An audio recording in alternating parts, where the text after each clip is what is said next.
Hey guys, welcome to my YouTube channel. Today we will be studying chapter 2 for class 11 NCERT accounts, the theory base of accounting. So we'll start with the introduction. So what is accounting? It's basically you have to record, classify and summarize your financial transactions. So it can help for reliable and comparison purposes, as well as these informations which you're going to collect and prepare in the accounting financial books can be used for various uses to check also the company's financial performance. Under the types of financial reporting standards, we have two types. One is for USCAP and the other is your IFRS.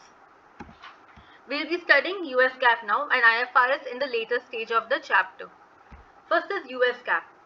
So what is an USCAP? It's generally accepted accounting practices. It's by US.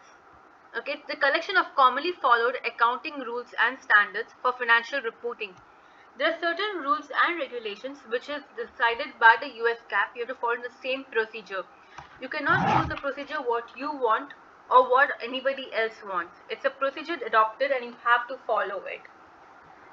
The standard adopted by the US Securities and Exchange Commission includes definition of concepts and principles as well as industry specific rules. So that is the main thing by the US Securities, that is your SEC. The purpose of GAAP is to ensure that the financial reporting is transparent and consistent from one organization to another. The reason why GAAP has been introduced or why IFRS has been introduced to make the financial statements more accurate in the presentations of a statement, so that nobody has a fraud or doesn't create a kind of intransparency in the data. It refers to the rules or guidelines adopted for recording and reporting of business transactions to get uniformity. Guys, as I told you, for recording and reporting of business, it's very important. Please guys mention it because that's the reason why GAAP has been adopted or why IFRS has been adopted. Next, the principle, a general law or rule adopted or professed as a guide to action, a settled ground or basis of conduct or practice. Okay, the principles of accounting are not static in nature. It's constantly influenced by changes in the legal and social environment and economic environment. Now we have different kinds of accounting concept. What is a concept? It is necessary assumptions and ideas which are fundamental to accounting practice. These are very important because once you, the first chapter and your second chapters are basically just a base, the base of your accounting rules. Once you know this, you can solve any kind of problems which are being given to you in the later stages of the chapters, because you need to know the different concepts which accounts has. How are they recorded? What are the style in which they are recorded? Now the accounting concepts are business entity, revenue recognition, money measurement, matching, cost, going concern, full disclosure, materiality, accounting period, consistency, objective, conservatism and dual aspect. We will go into details one by one now. First is the business entity concept. So what is a business entity concept? It states that the transactions associated with a business must be separately recorded from those of its owners. What are they saying? You have an owner who is involved in the company, plus you have the business transactions. You should never mix the owner's transactions along with your business transactions. The accounting records are made in the book of accounts from the point of view of the business unit. It's always the point of view of the company, not of the owner. You will record only transactions which have been taken by the company. This concept is very important because if the transactions of the business are mixed with that of its owners or other businesses, the accounting information would lose its usability. In case, suppose there is an owner who has purchased a helicopter, okay, and this helicopter is not for the company, it's for his personal use. Usually it is called as a drawings. We're going to reduce it from your investment of the owners. But here, if you show it as an expense, it will distort your financial statements. For example, in case Mr. ABC purchased a building for his personal purpose, as I told earlier, it cannot be recorded in the books. But if the same person purchased the building for the business purpose, then you can record it in the company's books. Okay, guys. So, what is the business entity concept? It's that you have to separate the owner's interest and the business interest separately. So, each business is taxed separately. It needs to be calculated the financial performance and financial position of an entity. Okay, why do you need it? When it is organized, you will require the business entity concept to know what is the profit of the particular company at that particular period of time.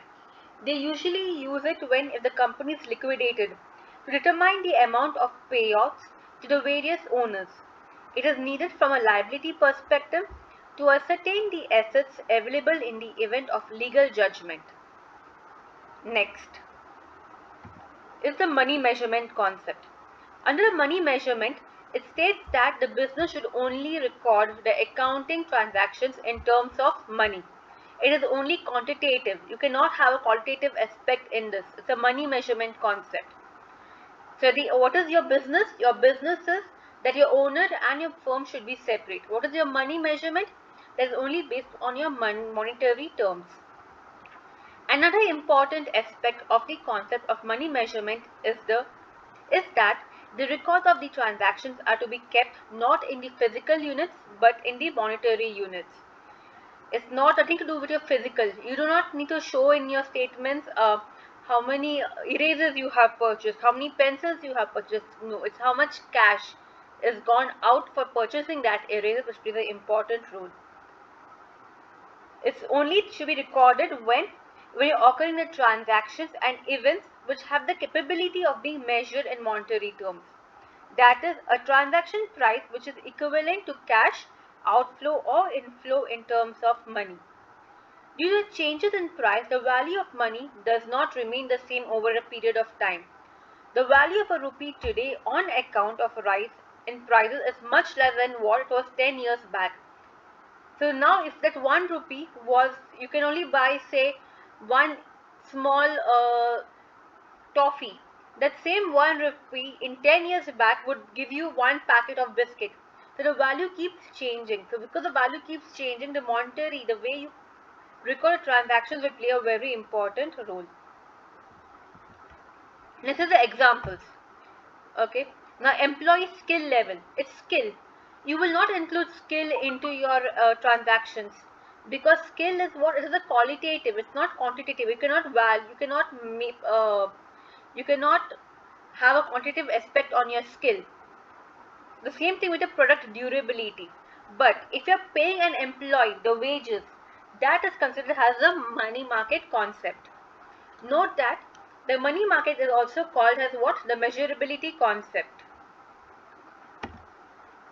Next is your going concern concept. Guys, you will have, before going through this, please you need to have a proper analysis and understanding of all the kinds of concepts because that will help you in the next chapters. Once you do this presentations, please go through your books and have a reading. It's better to go read it because it is same. It would be the same, but it will stay in your mind for a longer period of time. Okay. Now coming to going concern concept.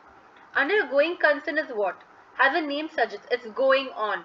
The company will continue in the future. It will not liquidate or it will not go in bankruptcy. So as the meaning suggests, the going concern states that the business will continue its operations for the foreseeable future. Okay, this implies that the company will not be forced to discontinue its operations and liquidate its assets at extremely low costs. So going concern is what? It will be carried on in the future. It's basically recording your cost over the life of the assets. When you have any kind of fixed, you're going to purchase a fixed assets. You're going to purchase a fixed assets keeping in mind for a longer period of time. You won't purchase a fixed assets only for a small period of time. So that is what I'm saying. Even if you purchase it means what? The company is going to carry on in the future. Next. What is an example? I have given for each and everything example so you guys could understand it. Suppose a company is in a tough financial situation and is struggling to pay its debt. The government gives the company a bailout and guarantees all payment to creditors. So what is happening is that the company is struggling. Because the company is struggling, the government is bailing out. So if the government will bail out, the company is a going concern. It is still because you're paying all your expenses. If you're paying, that means what is still a going concern despite its poor financial positions. Next, your accounting period concept. What is the accounting period concept? It's basically the calendar year or the fiscal year. It's the period in which the company will prepare its book of accounts. You cannot say like this year I feel like having my books from 1st January to 31st December. Next year I will have it from 1st June to the next accounting. No, it's not like that. You have to have a proper accounting period which has to be followed. If you want to have it from January to 31st December or from June to May, it depends. But then a calendar period is important. So that we can know what is the closing period and how much did the company earn its profits or losses during that particular period, and what exactly is your assets and your liability positions. Okay, the accounting periods are created for reporting and analyzing purposes, and the accrual method of accounting plays a very important role. An accounting period can really be any length of time. However, it's just that 1 year is a natural period. As I informed you guys, 1 year. It should be for a 1 year accounting period. Okay. The financial statements are therefore prepared at regular intervals, normally for a period of 1 year. What does it mean? You will prepare in accounting period, guys. You will prepare the reports. You will have to prepare the reports monthly, quarterly. But then your accounting period is for 1 year. Next is your cost concept. Under your cost concept, an asset should be recorded at the cost at which it was purchased, regardless of the market value. It's based on your historical cost. What is the historical cost? The cost which you purchased a particular asset. If I purchased an asset on 1st January 2010 for 20,000 rupees, the same asset when I'm preparing on my books of accounts on 2nd of December 2020, if the value of that asset has increased, say to 40,000, you cannot mention 40,000 in your books by changing the statement. No, it will still remain 20,000. It's on historical cost. The market value basis, on the other hand, is not a reliable, as the value of an asset may change from time to time, making comparisons between one period to another rather difficult. What are the limitations? The important limitations of that basis is that it does not show the true worth of the business. Why doesn't it show? It's mentioned it does not show. Why doesn't it show the true worth? Because some of them may have hidden profits. The market values are increasing. See, the market values are increasing. That means you're going to make a profit or gain when you're going to sell that particular asset. That is what they are saying. Okay, now I'll give you an example for the cost concept. If a building was purchased, say 500,000, it will continue to appear in the books at that figure, irrespective of the market value.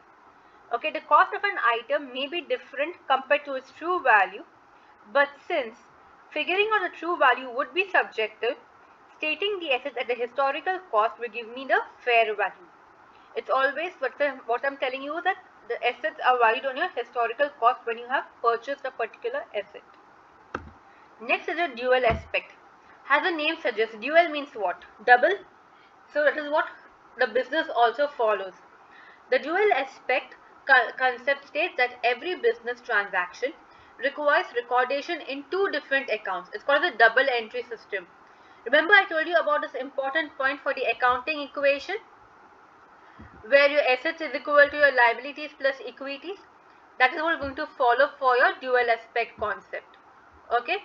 So what is it? It's going to follow the same thing over here. That assets is equal to your liabilities plus equities. Let's see, here is an example. Like now what is it? Now if you're going to issue an invoice to the customer, if I have to issue an invoice, what will happen? the customer will have to give me money, correct? So if the customer will go in your accounts receivable, in your asset side.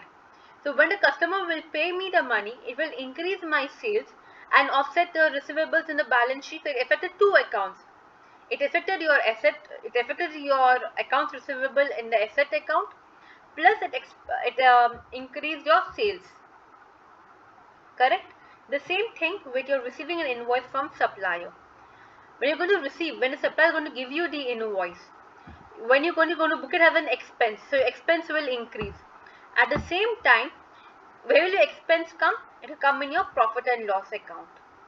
And then you have the supplier. It's basically, it will increase your payables in the balance sheet in your liability side. We have to pay the supplier. Okay, guys. So as I told you, the dual aspect concept is basically double entry system, where total amount of your assets listed must be equal to the total of all liabilities and equity.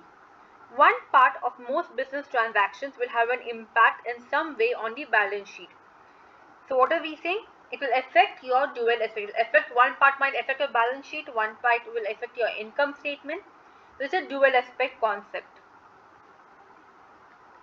Next one, we have the revenue recognition. Now, under revenue recognition, what is the revenue recognition? It's basically when you're going to realize it. The revenue recognition principle states that one should only record revenues when they are earned, not when you have collected the cash. Okay, when it is earned. You cannot say, okay, today Mr. XYZ gave me cash, so I got the money. It's not necessary. He might cancel. He might say, I do not want a particular sales from you. That is what it means. Is when you're going to recognize when it is earned. For example, a snow plowing service completes the plowing of the company's parking lot. Okay, we gave an order. He completed the parking lot and all those things. First, say $100. It can only be recognized as a revenue upon the completion of the plowing, not when he got the cash.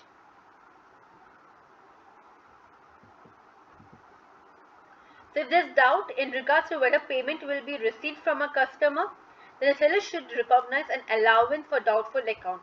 Guys, don't get worried about all these words. This all will be studied in detail. Everything will be studied in detail. Okay. So the amount by which it is expected that the customer will back out its payment. If there is any substantial doubt that any payment will be received, then the company should not recognize any revenue until the payment is received. If you're not sure whether we have to create whether the sales will take place or the revenue will take place, do not record it. Next, revenue is the gross inflow of cash arising from the sale of the goods or the use by others. There are some exceptions to this general rule of revenue recognition. In case of contracts like construction work, which takes long time, say 2 to 3 years to complete, the proportionate amount of revenue based on the path of contract completed by the end of the period created has realized. So what does it mean? Now we have 2 to 3 years to complete the construction of an hotel. Say by this year I completed the first floor of the hotel.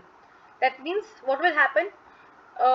It's a construction work, right? So that means the construction company will get its money only once the first floor is cleared.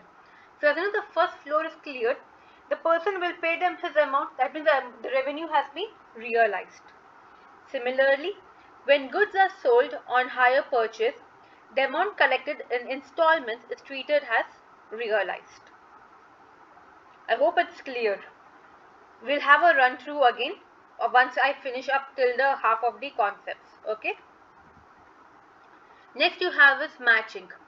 Under your matching concept, it's a principle in the accounting that requires that the expenses incurred during the period must be recorded in the same period in which the related revenues are earned.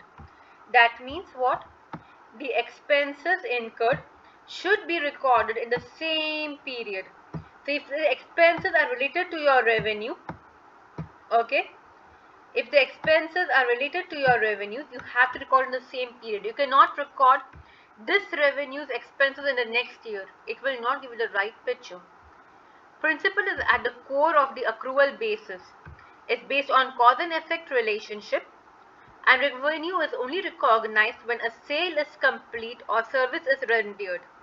And expense is recognized not when the cash is paid, but when an asset or service has been used to generate your revenue.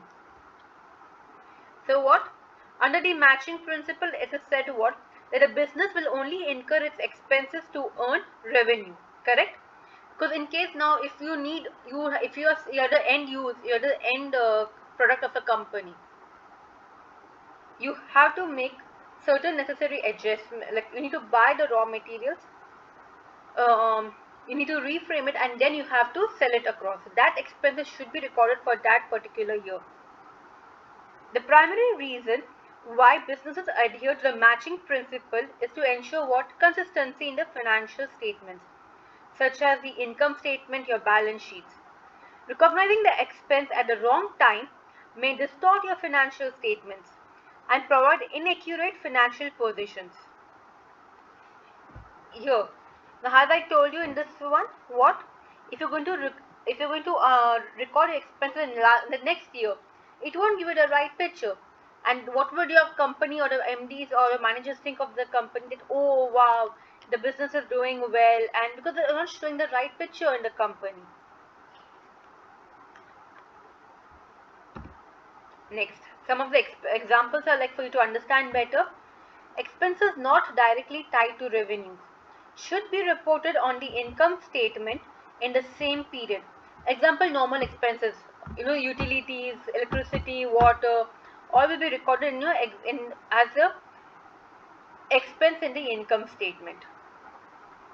Then there's another example which is from the textbook.